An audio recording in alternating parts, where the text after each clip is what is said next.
What's up guys? So we've learned some CSS, we've learned some HTML, and we've learned some JavaScript. Let's put them all together to make like a little bit of a quiz app which will I know words, I have the best words. present us with statements, and we have to decide if the statement is true or false. If we get it right, our score increases. If we get it wrong, game over. So the first thing I want to do is make a new directory, and I'm going to call it quiz app. Then I'm going to cd into the directory, and I'm going to open it in VS Code.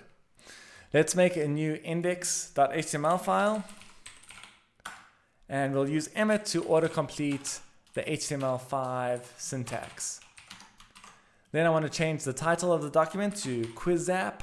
Let's make it like cool, quiz app, and save it. And we can open this with live server. Command Shift P, Control Shift P to get this menu.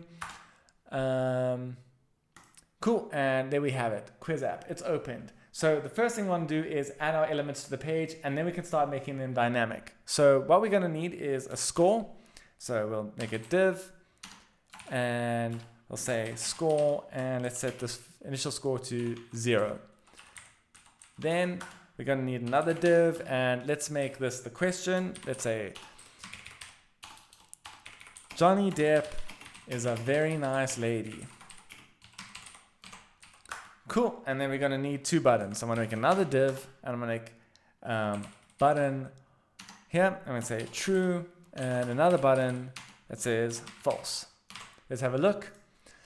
Okay, cool. This is like the basic structure of our app. We have a score, we have a statement, and we have to decide whether it's true or false. Let's make it look a bit better. So let's add a style tag to the head. And let's change the font of the body. So to attach to a tag, we go body, open curly braces, and we go font family. And I'm going to select a sans serif font family. It's just available here. Save. Cool, made everything sans serif, which is awesome. Now I want to actually style the statement. So I'm going to give this a class of statement. And here I'm going to style a class, we put a dot, and then we can say statement, and let's just give it a nice big orange border. Let's say 5 pixels, solid and orange. Cool. Now let's add some padding to make it a little bit neater. So padding, let's say 20 pixels. Cool, that's nice. Let's also center align the text. So we go text align, we'll say center. Awesome.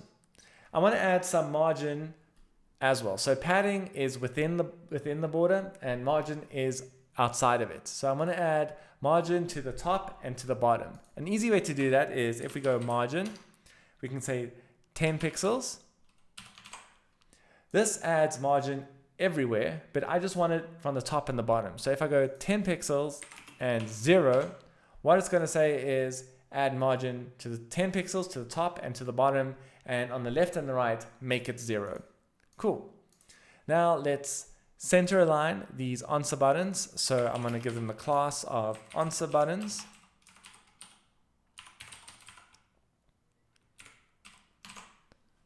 And in answer buttons,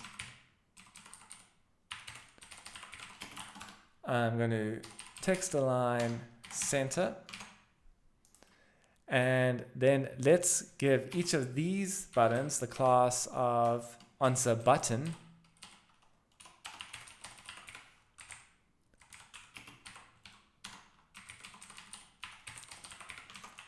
And here in answer button, I'm going to add some margin. So let's say now we only want margin on the left and right. So I'm going to say 0 for the top and bottom, and 10 pixels for left and right. Cool. I also want to make them a bit large, like give them more padding. So padding, I want 10 pixels on the top and bottom. And then I want 20 pixels on the left and right. So 20 pixels left and right. And then I think let's make this ID, let's say true button. And let's give this an ID of false button.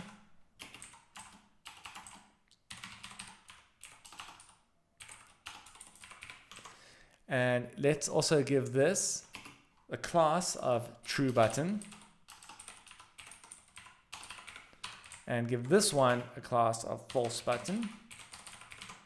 And then I'm going to make the true button green and the false button false. So I'm still going to style the class. So style class, I'm going to say true button. And then background color, I'm going to make that green.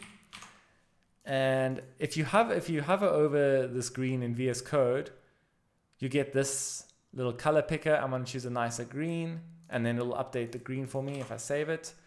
And I'm going to do the same thing for false button, but red. So false button, and I'm going to say background color, make it red. And let's just make it a bit of a nicer red, less hectic. Save it. Cool. So those buttons are pretty much done. I also just want that pointer. So when we hover over them to make that pointer. So in answer button, I'm going to add the class cursor and pointer. And now when we hover over them, it gives us that little hand. So this file is getting a bit bloated. So an easy way to clean it up a bit is to just take the style out of this file and put it into a separate CSS file. So I'm going to right click here. I'm going to say style.css, and I'm going to just cut all the style out and paste it inside the CSS file. And now we need to, if I save it, there'll be no styling attached. So what I want to do is link it. So there's a link tag, and the link tag takes a relationship, and our relationship here is style sheet because we're linking a style sheet. And then we just need to say where the style sheet is located. And to say that, we use an href, and we go from this directory void to style.css. And if we save this, we'll get our styling back. Now let's add some functionality. So let's add some JavaScript. So we'll add a script page to the bottom of our body tag. And I'm just going to also right click here and create script.js. And inside of the script, I'm going to console.log word. So we know whether it's loaded or not. Go back here and we change the source attributes to say where the script is located, and script.js. And that should also work if we right click on our page and we say inspect, and then we go to console. Where is it here? Console. It'll say word. Awesome. We're using JavaScript. Amazing. So you're probably wondering, why do we load this at the bottom of the page and not in the head as well? Well, the reason is we want our page to render and then JavaScript to run, and that'll make the page feel like it's loading a little bit faster for our user. Cool. So now we have that. Now let's think about what we want in our script. We want to hold, I'm just going to get rid of this. We want to hold a score, so we'll make a variable for score. We want to hold statements that we can test whether they're true or false. So we need an array of statements. So I'm going to make a const of statements because they're not going to change. And let's make this array here. So it'll be an array of objects because each statement will have the display text and whether it's true or false. So we can change, we'll have an object here, and one of the keys will be display text. And in this case, let's say Johnny Tip is a very nice lady and is true. Let's make a property is true, and I'm going to say false because Johnny Depp is a very nice gentleman.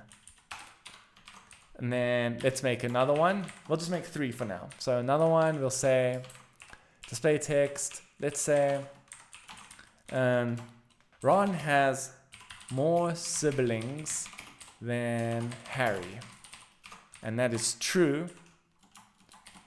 And I'm of course referring to Harry Potter. I don't think I covered this before, but true and false are types in JavaScript. So we can say if true, and we can also say if false. So if something is false, do something. If this is true, do so. So this will run, and this will never run. So I just wanted to point that out. But true and false are like the easiest types because they mean what they say. And then let's make another question. Let's say Bill Gates and Elon Musk are best friends. I don't know if this is true or false. I don't think it's true, but in this case, let's say it's true. And cool, so then we have our statements. So then what I think we need to do is we need to have the index of the current statement. So let current statement index equal to 0. Because remember, this is an array, and this object will have the index of 0. This object will have the index of 1, and this object will have the index of 2. So we can do that. We can check that out if we console.log our statements. In our console, we can see that each of these objects is stored at an index in this array, 0, 1, and 2. And here we can see their values. And that's cool, so we don't need that anymore. We want to add an event handler to the true button and an event handler to the false button. So let's go, and let's just first start with the true button. So I'm going to access the document.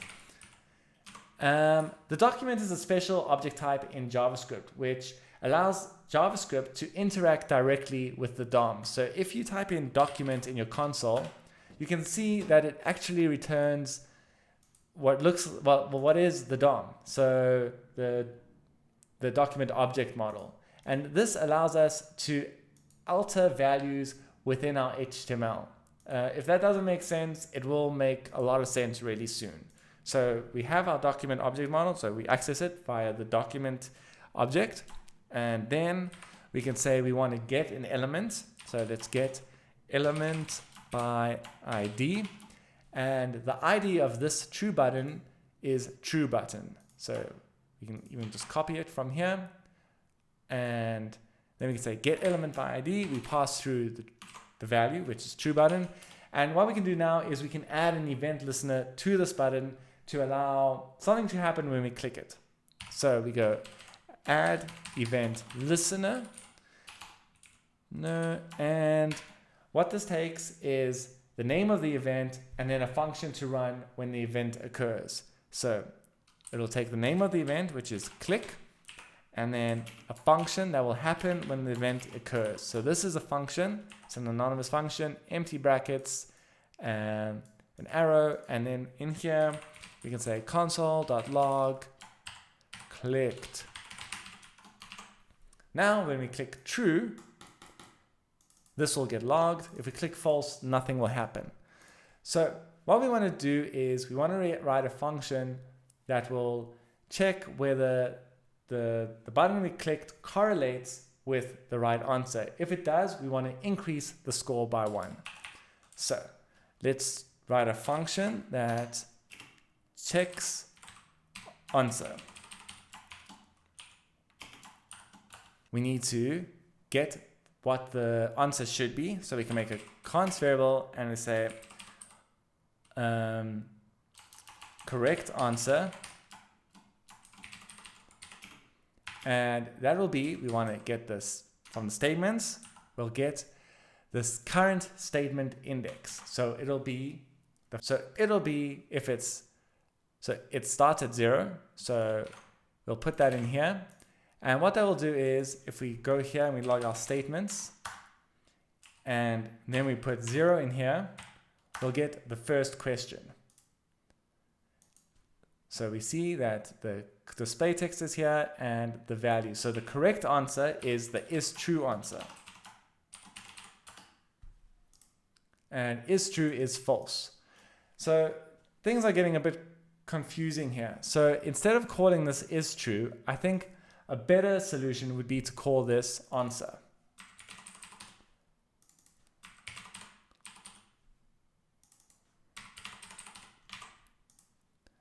So then the correct answer is statement at current index dot answer.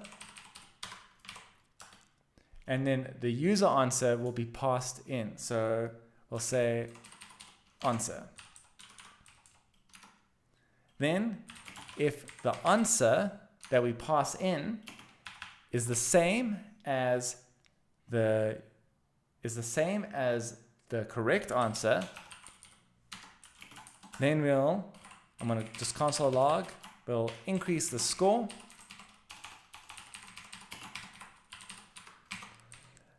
Otherwise, we'll say console.log game over.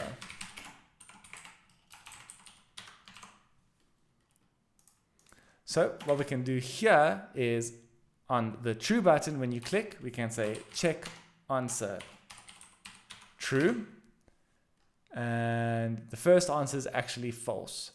So this should say game over. So we click here and it says game over. So what's happening?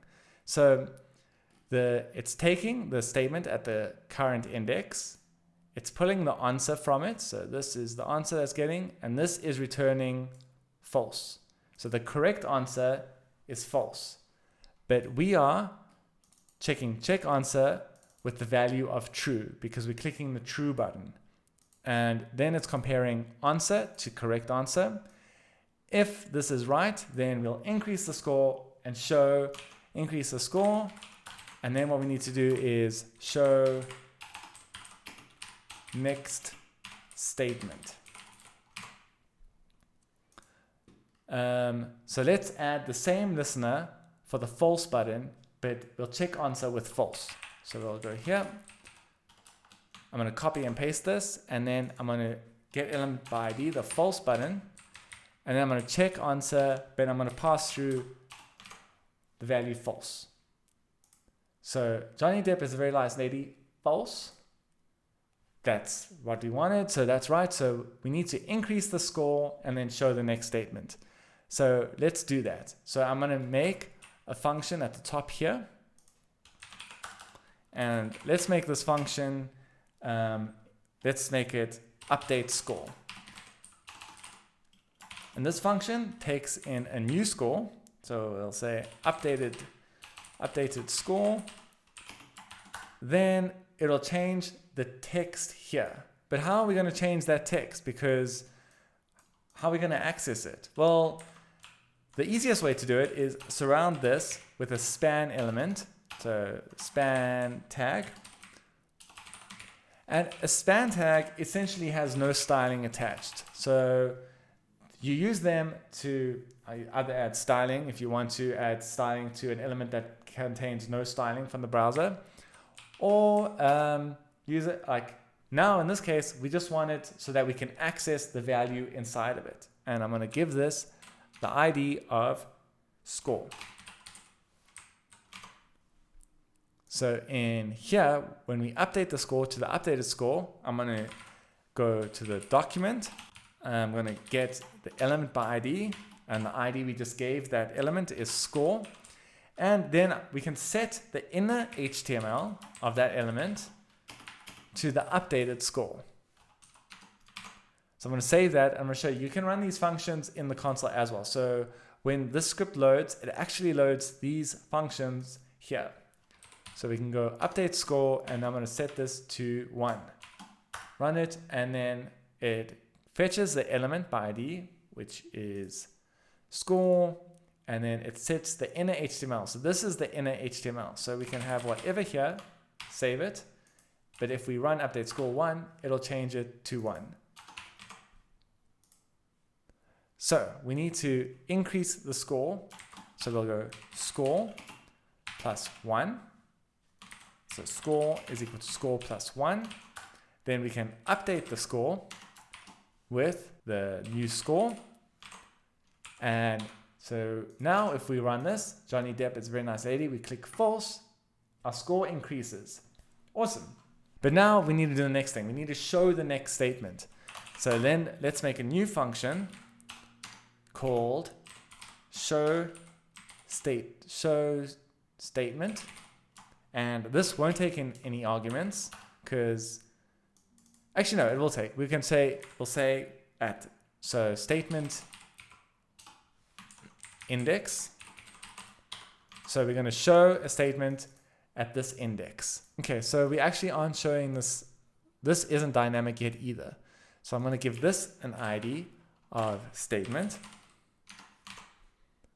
Then we need to get that statement element. So we'll say document.get element by ID, and the ID is statement. And we're going to set the inner HTML to the display text of the statements. So we have the statements. Let's say, so const, we'll grab the statement from the statement. So I'm going to say const statements equal to statements, and at the state, I'm going to say state, just update this variable name, statement index. And then I'm going to set the inner HTML to the statement display text. So it's equal to statement dot display text. So we have the statements array.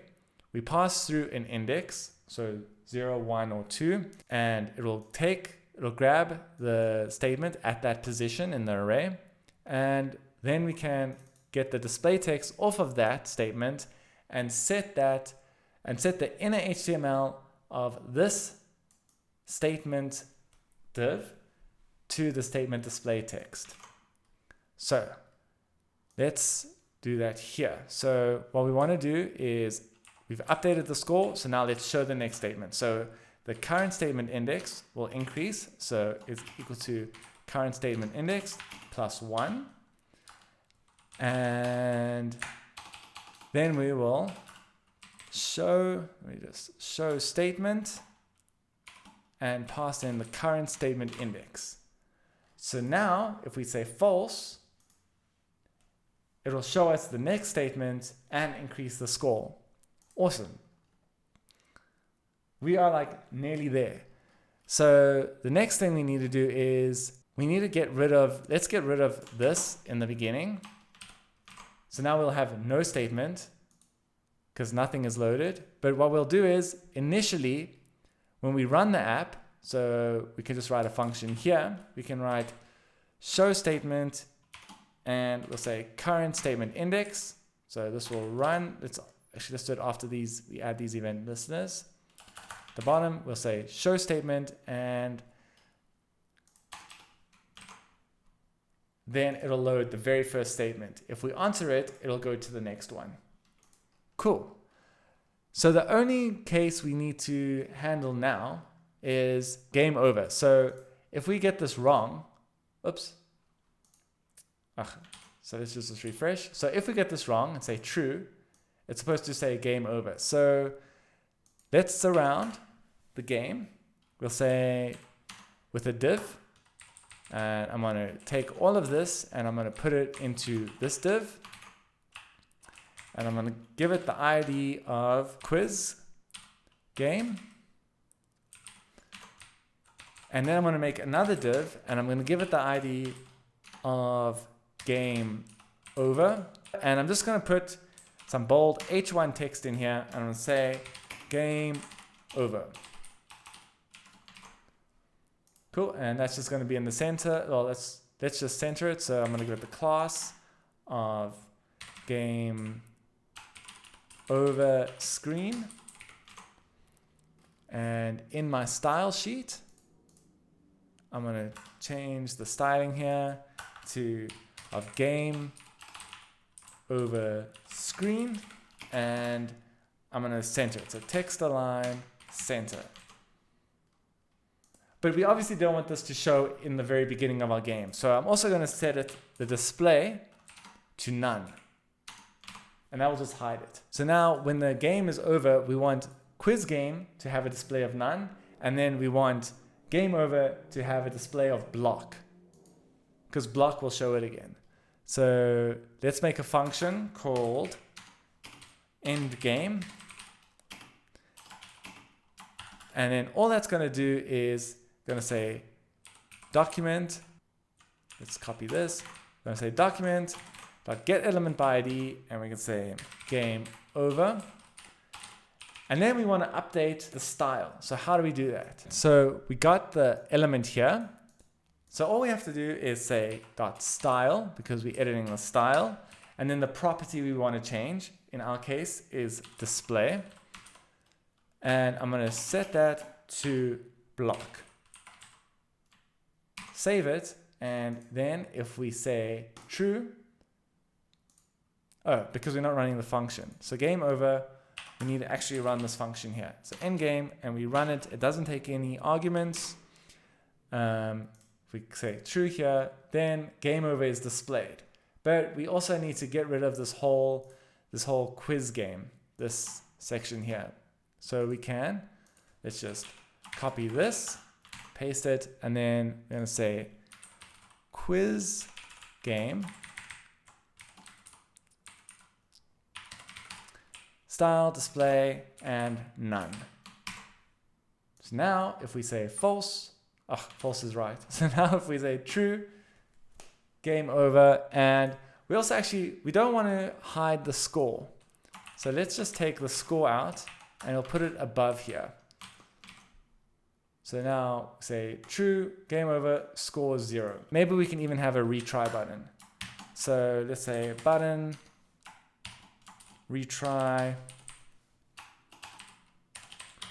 And here it's going to give us the ID of retry button.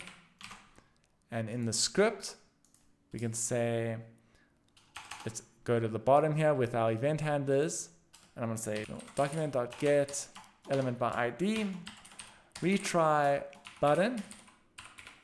And then I'm going to add an event listener for the click event. And if you click this, I'm going to run a function which will set the current statement index to 0. And we'll set the score to 0.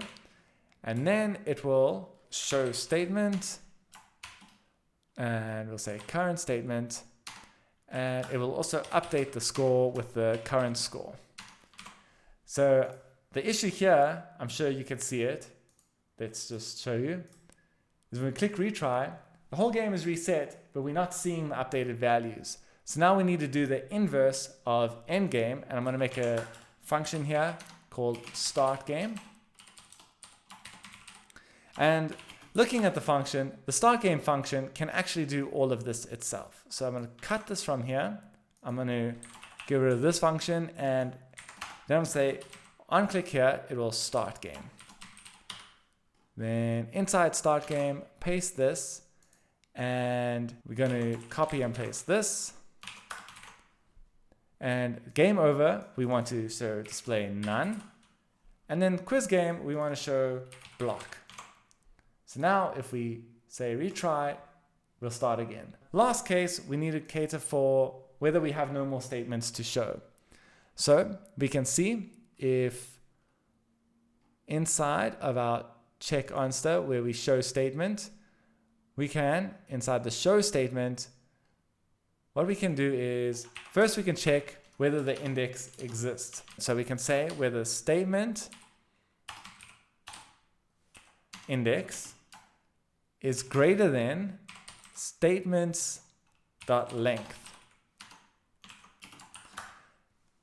So now, if the statement index is greater than the statement's length, but now we have an issue because statement's length is actually 3. So the length is how many indexes there are in the array.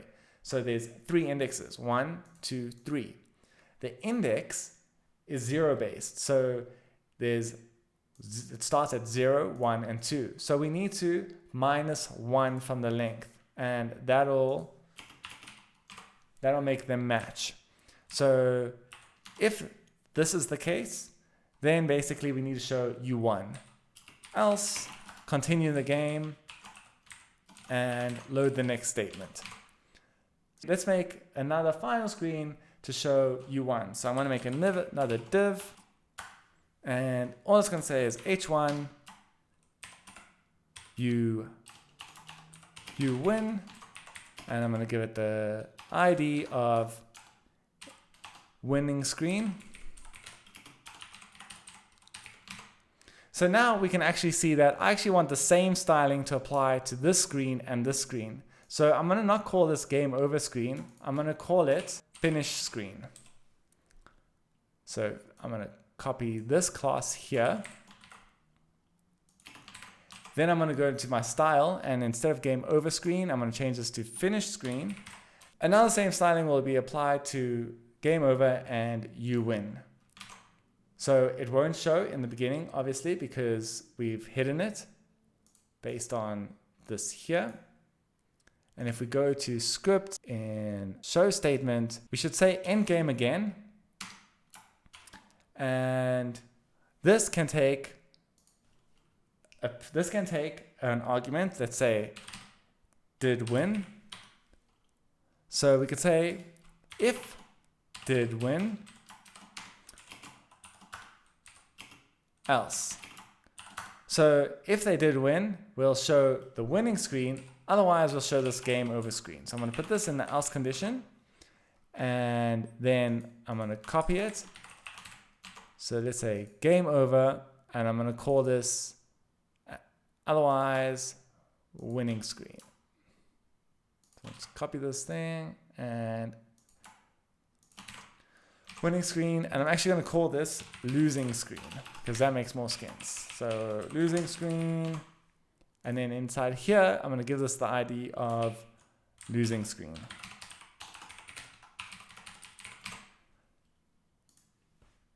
So if check answer, and here the answer is not the correct answer, then we're going to say end game and did win would be false. And I think that's it. So Johnny Depp is a very nice lady, false. Next one. Ron has more siblings than Harry. False. Oh man, he does have more siblings than Harry. So let's retry. Oh, okay, so now we have a bug. Cannot read property style of null.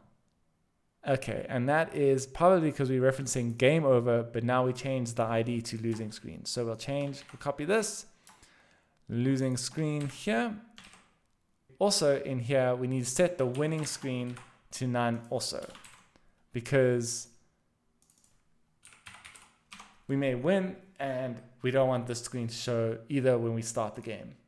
So Johnny Depp is a very nice lady. False. Ron has more siblings than Harry. True. Bill Gates and Elon Musk are best friends. True.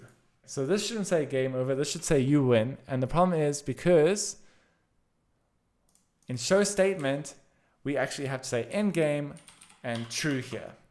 So now if we play it again, Johnny Depp is a very nice lady. False. Ron has more siblings than Harry. True. And Bill Gates and Elon Musk are best friends. True. You win. And that's it. That's a quiz game.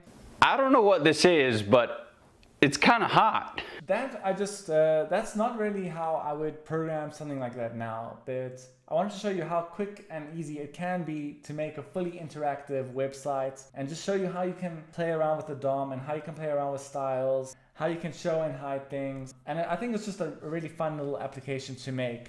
If you fully grasp that, you can probably go and start learning stuff on your own. That's already like quite a basis of knowledge to have. You already know some JavaScript, you already know some HTML, you already know some CSS, and you can already see how powerful that is.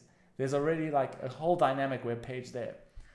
So thanks for watching. If you enjoyed it, please like and subscribe, or leave me a comment, or just direct message me and I'll do my best to get back to you. Appreciate it, guys. Cheers.